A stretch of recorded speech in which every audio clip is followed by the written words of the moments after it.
Facebook Audience Network shuts down web ads starting April 2020. Facebook recently announced they are shutting down their web and in-stream ad placements on Facebook's Audience Network starting April 11, 2020. They want to shift their focus and resources to mobile apps exclusively. This update might also be a response to recent changes from Google and Apple to limit tracking with third-party cookies in the mobile web environment. This means publishers will no longer see advertiser demand from Facebook for these two products. What should publishers do? Number 1. Get in touch with other demand partners.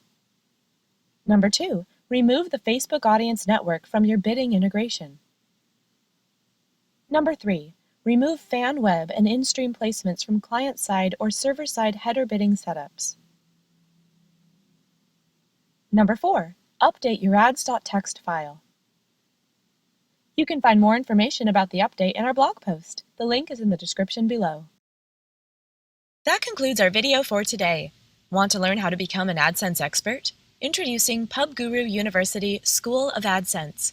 With 36 on-demand videos and over 3.5 hours of content, we will help you become a Google AdSense expert. Enroll today.